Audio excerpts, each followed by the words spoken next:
I am always very generous with worm castings on my plants. I consider it one of the most important things you can do for your plants. That, and of course I always amend my beds in the spring with composted chicken manure and worm castings. But when it comes to side dressing them throughout the season, I use worm castings all the time, and I use a hefty amount. But I want to talk about mulches, and specifically the most popular ones. Now this here is worm castings, and I use tubs and tubs of this. I have thousands and thousands of worms, so I can generate quite a bit. But even though I use a lot of worm castings, I do not consider worm castings a mulch. So let me go through the 4 functions that I believe mulch should serve. So number 1 is plant protection. I'm protecting the plant from any soil-borne disease or pathogens. When you water, it can spray up onto the leaves, and you just don't want to transfer that to the plant. So I want to make sure that whatever I put down prevents that, puts a buffer between the soil and the plant. So number 2 is water retention. Basically, it is allowing the moisture to stay in the soil and not be lost to evaporation. And number 3, the mulch should provide plant nutrition. Now, even though I don't fertilize, I guess a lot of people would call my composted chicken manure and my worm castings fertilization. So, okay, in a sense, I guess you would call that. What I'm saying is I don't buy fertilizer. I don't buy granular or liquid fertilizer, none of that. I don't put any of that stuff on my plants. The only thing I use are those 2 things when it comes to summer nutrition. But however, when you put down mulch, you might as well put something down that's going to provide some nutrients to the soil if you're going to use it anyways, right? So that's not as necessarily critical, but it is still one of the main functions. And I think the last function, and I think probably the most popular and reason why people lay down mulch, is weed suppression. Because weeds can't grow if they don't have sun. So the mulch on top of the soil doesn't allow the weed seeds to germinate, and the weeds can't grow. And so you have a mostly weed-free garden if you mulch it heavily. So let's go through some of the most popular mulches that people use, and I'll give you the pros and cons of them. Now, before I start though, I should mention a lot of people are going to question why I don't consider the worm castings a mulch, and a lot of people do. They consider worm castings and compost, things like that, mulch. I don't, and the reason being because I believe that it fails one of the functions, and that is plant protection. Because even though you have compost from your own garden or your own compost pile, there's no guarantee that it doesn't harbor pathogens or soil-borne disease. And so I don't consider it a mulch. So some of you might consider it a mulch, and that's fine. If it works for you, that's great. But I just don't. I always put a barrier between any compost and the plant. So the first one, which is popular, more popular as of late, is wood chips. Now I love wood chips for like the orchard, things like that, where I'm walking on a path, and it's, I want some barrier that's going to provide weed suppression and at the same time make it look nice, and it's long lasting.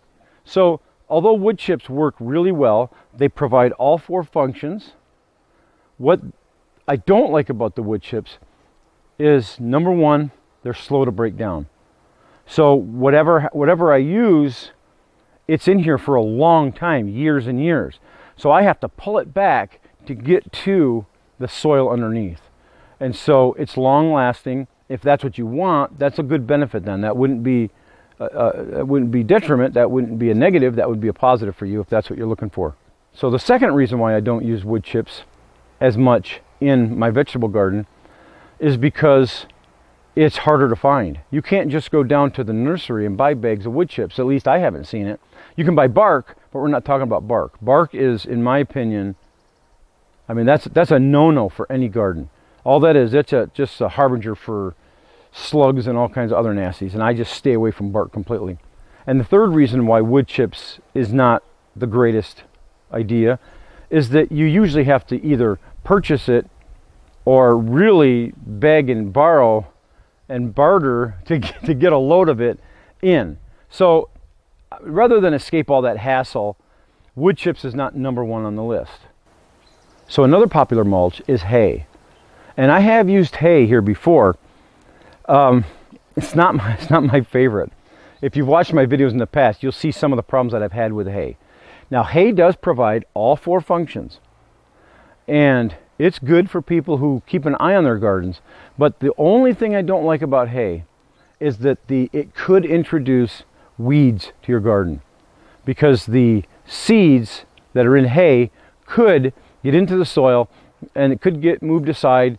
You could get light water in there, heat, and then all of a sudden you've got all kinds of weeds in your garden. So that's something to be conscious of. But it does provide all four functions. Another popular one is straw. Now, straw provides 3 of the 4. Now, some people might argue the 4th one, which would be nutrition. And I'm not going to get into the science of it, but basically I don't think that straw provides a lot of nutrition for your plants when you water it, and then the water transfers down through, and I don't think it takes a lot of basic nutrients into the plants. So I'm not calling that 4 out of 4, I'm calling that 3 of the 4. Now the great thing about straw is you don't typically find seeds in the straw, so that's a benefit over the hay. Now, I've used straw quite a bit in the past. I've got some over here on some of the garlic, and it works great. I love it, but it does not provide all 4 functions, in my opinion. Now, another one that people use with great success is black plastic. Now, I know before you get all huffy with me, I don't use black plastic much in my garden beds. I've done it before when I've needed to kill a large section that happened to have weeds sprouting there.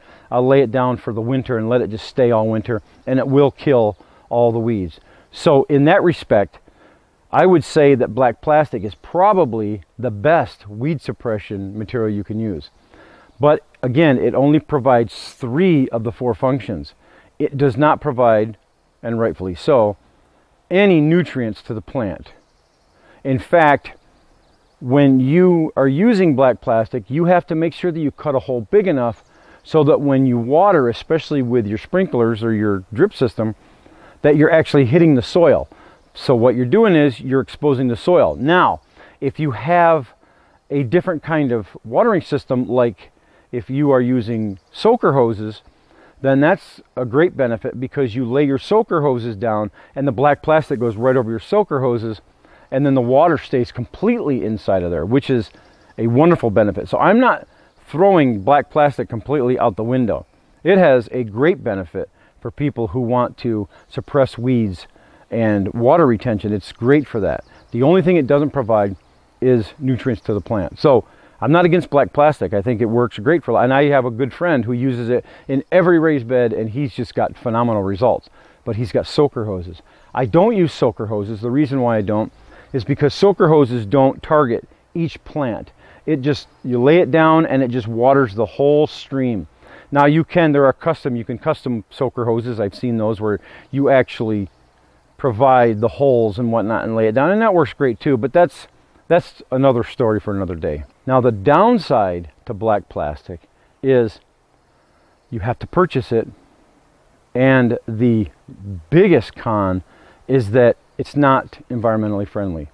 When it starts breaking down because of the sun and whatnot, you got to gather it all up and you got to put it in the trash, and it goes to the landfill, and it's there for I don't know how many centuries.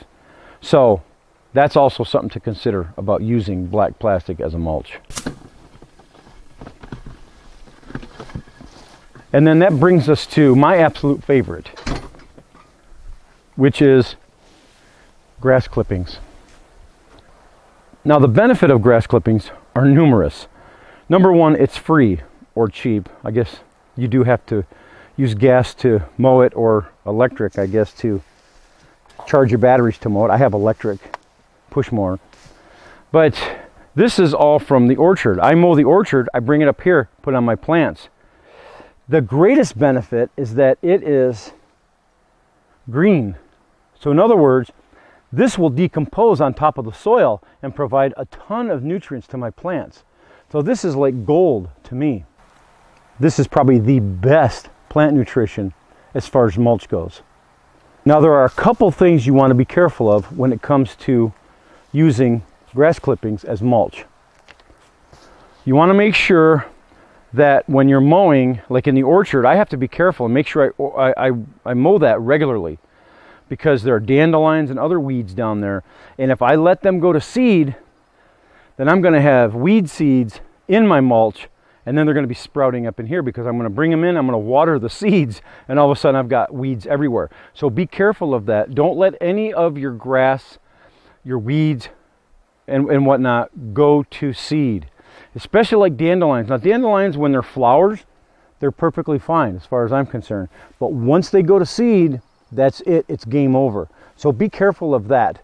You want to make sure there are no weed seeds. Now, the second one is that if you're not doing it yourself and you're getting your grass clippings from a neighbor or whatnot, just be careful that they're not spraying their lawn with all kinds of,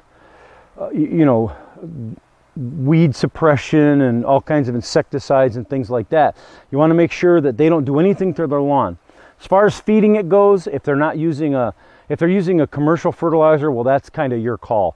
All this comes from my gardens, my orchard and whatnot. I don't put anything down there. And so I know that this is 100% completely natural. But if you're not sure, it's best not to use it. So you want to make sure that you don't get it around your plants and get anything into your beds that is going to be almost impossible to rid them of. So make sure that you're really careful of that. So this, to me, is the absolute number one mulch for the garden, grass clippings. Now, what I always do though, is I make sure that when I spread it around, I'm pretty thick on this too, quite a few inches of it. But around the plants, I make sure that I thin it down a little bit, because when it gets watered, I don't want just this thick grass clipping to get watered and the water never gets down through the plant. So when I water heavily. I leave these on for quite a while. Like right now, I'm leaving them on for 15 minutes because the plants are only like a week old. Well, they've been in here now, they've only been in the garden about a week. But when they get bigger, I'm going to leave them on longer, of course. But I always want to make sure that I have a thin layer right where the water is being sprayed, and then thick all around it. So in other words, like say my sprayer is here, it's going to be thick right around here and thin, but still thick enough to provide protection from the plant so that the soil doesn't spray up onto the plant. But right here, a little bit thinner so that all the water gets down into the plant. So this is my take on mulches.